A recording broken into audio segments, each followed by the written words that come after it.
Well, I hope that everybody is having a good day today on this Sunday afternoon, and it is good to be getting back to the study of Matthew as we go through the Gospel of Matthew, and I'm glad for anybody that is able to join in as we look at the God's Word together.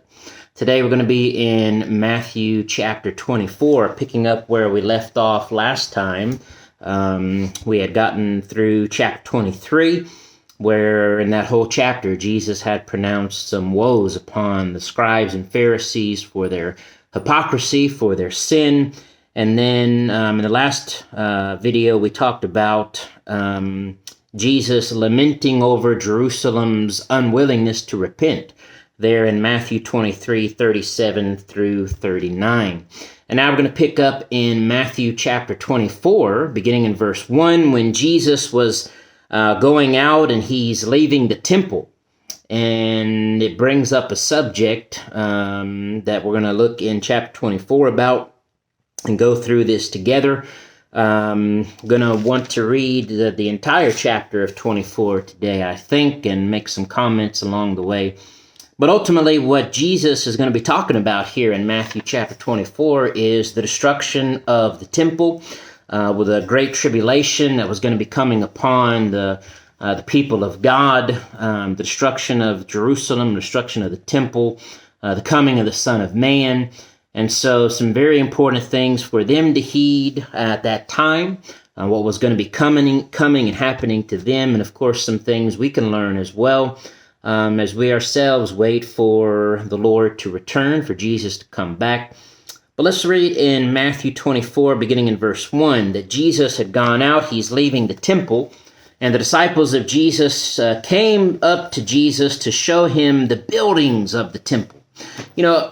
Sometimes we appreciate definitely beautiful architecture. I'm sure the temple was pretty significant, pretty beautiful place to be. And the disciples were just showing Jesus all the buildings of the temple, and look here and look there, and isn't this great and wonderful?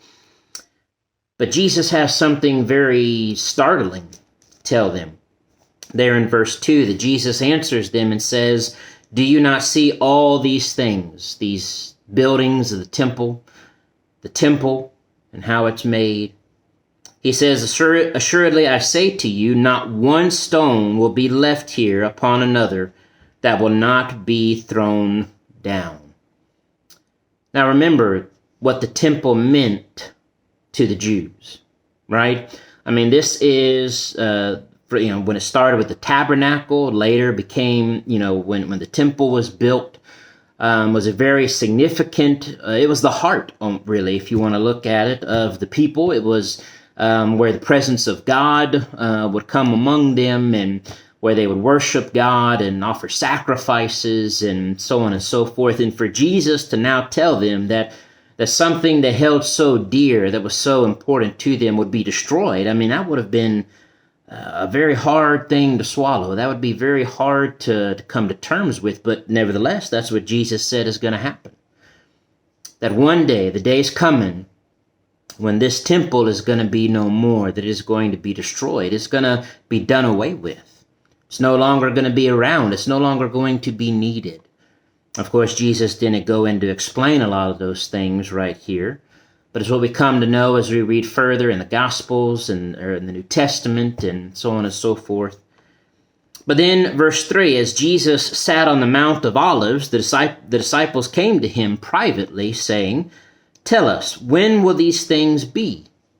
When are these things going to happen?" Surely they're curious. Any of us would be curious as to, when exactly are these things going to take place? I mean, when are you talking about that the temple's going to be destroyed? "What will be the sign of your coming and of the end of the age?" they say. So they want to know a few things. They want to know, when's this going to happen? The stuff you're talking about, the destruction of the temple. What will be the sign of your coming and the end of the age, when we have come to the end of the age? And that's what Jesus is going to begin to tell them here in chapter 24. Jesus warns them of some things, though, that they got to make sure that they're not carried away with. Notice verse 4, Jesus' answer to these questions they asked. He says, "Take heed that no one deceives you.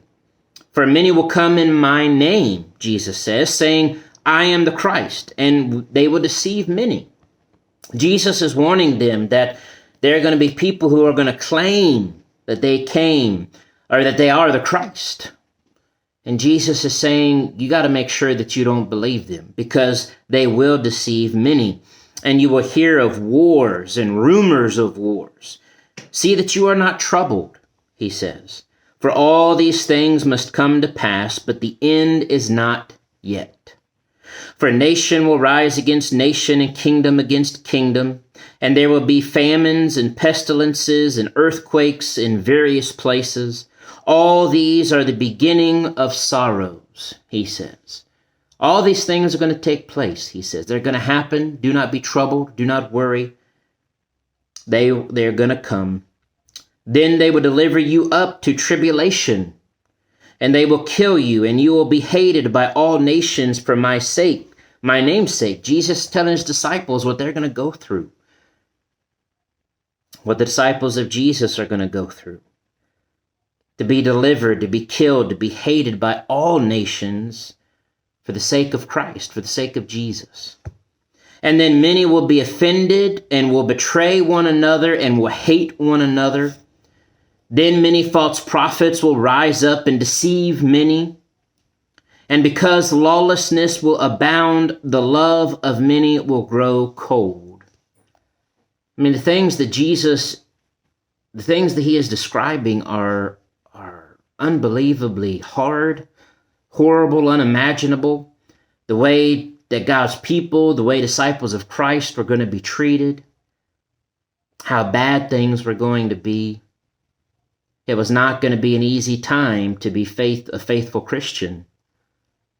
But nevertheless, Jesus says, verse 13, but the one who endures to the end will be saved. The one who is willing to keep that faith, no matter how bad this world gets, no matter how crazy things become, no matter how evil and vile the world around us may be, no matter how much they hate us or try to harm us or stop us. Those who keep the faith, those who endure to the end will be saved, he says. And this gospel of the kingdom will be preached in all the world as a witness to all the nations, and then the end will come.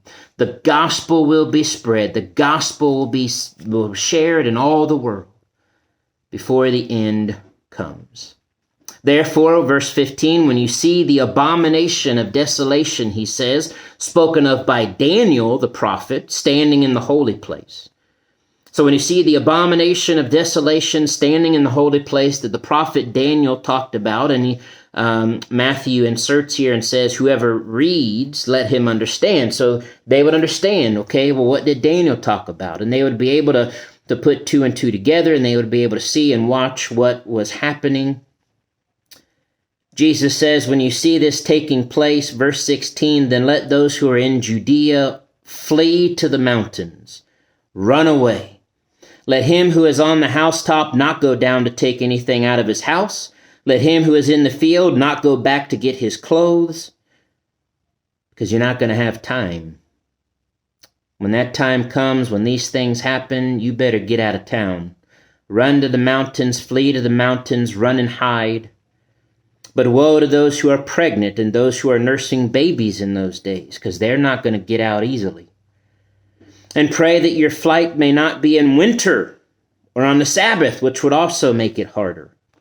For then there will be great tribulation, such as has not been since the beginning of the world until this time, no, nor ever will be. That's how bad things are going to get. And unless those days were shortened, no flesh would be saved. But for the elect's sake, Jesus says, those days will be shortened. God's not going to make an utter destruction of the place or the people. Then, if anyone says to you, look, here is the Christ, or there he is, Jesus says, do not believe it. For false Christs and false prophets will rise and show great signs and wonders to deceive, if possible, even the elect. Jesus says, see, I have told you beforehand, before these things take place. Therefore, if they say to you, look, he is in the desert, do not go out, or look, he is in the inner rooms, do not believe it. For as the lightning comes from the east and flashes to the west, so also will the coming of the Son of Man be. For wherever the carcass is, there the eagles will be gathered together, he says. This coming destruction, it's coming. And it's going to come fierce, and it's going to come fast, and it's going to be bad. But God is going to shorten the time of these events from what it could be. There are going to be false prophets. There are going to be false people who are going to claim to be Christ and prophets of Christ. And he's warning them, do not listen. It's as if he's telling them, listen, when Jesus does finally come, you're going to know it. So don't be led astray by men trying to deceive. Jesus then says, immediately after the tribulation of those days, the sun will be darkened, the moon will not give its light, and the stars will fall from heaven, and the powers of the heavens will be shaken. Then the sign of the Son of Man will appear in heaven, and then all the tribes of the earth will mourn, and then they will see the Son of Man. The Son of Man coming on the clouds of heaven with power and great glory.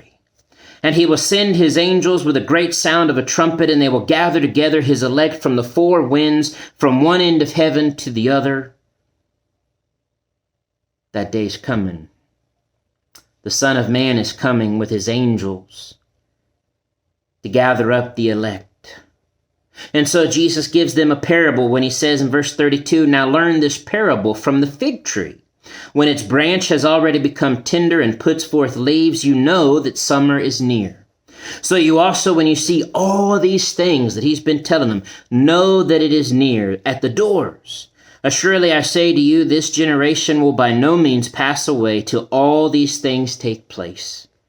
Heaven and earth will pass away, but my words will by no means pass away, Jesus says. He says these things are coming. They are going to happen.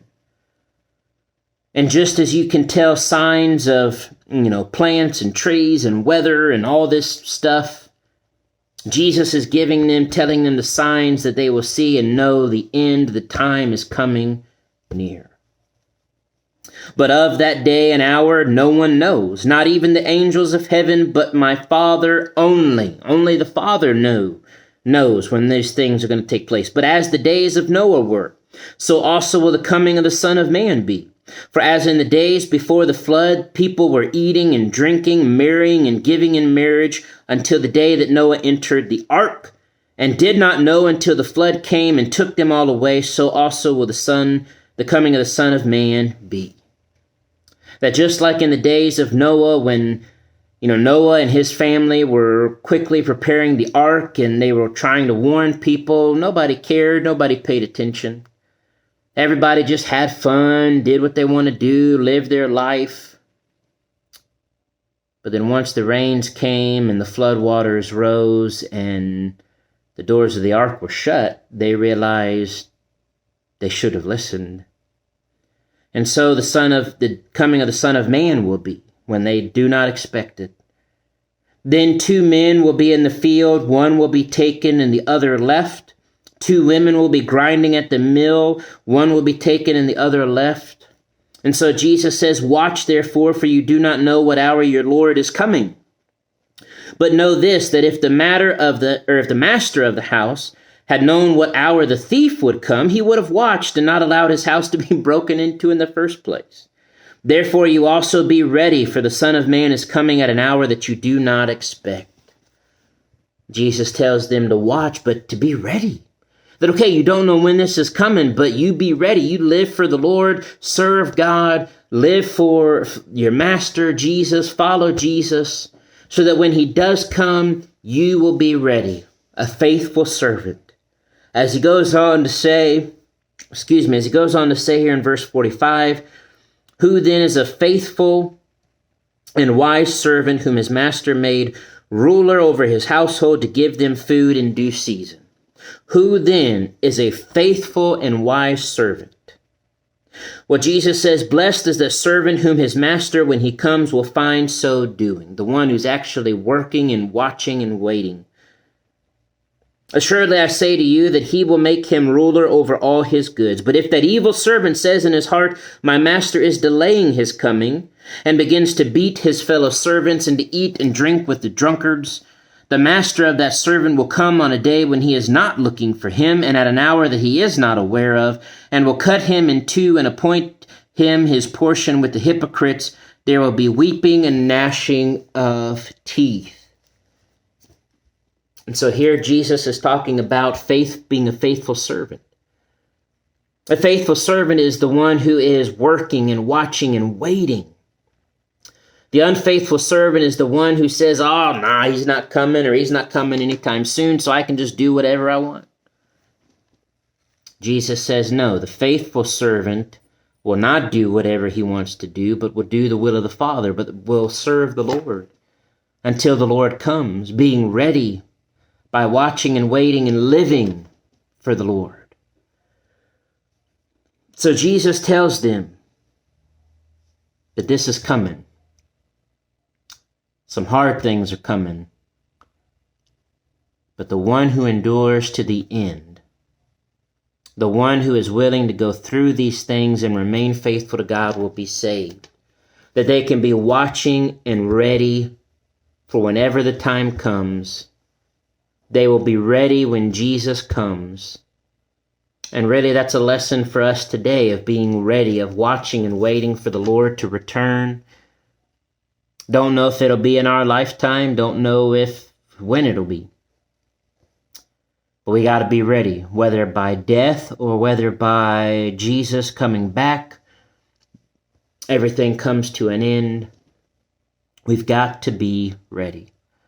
And so that's what Jesus is trying to get them to do. And we've got to make sure we're not deceived by false teachers, false prophets, people who say things contrary to the will of God or claim to be the Messiah or claim to be a prophet of God. We've got to stick to what we know is true from God's word and from Jesus. And we've got to be ready. We've got to be ready and willing, working for the Lord, serving the Lord until he comes.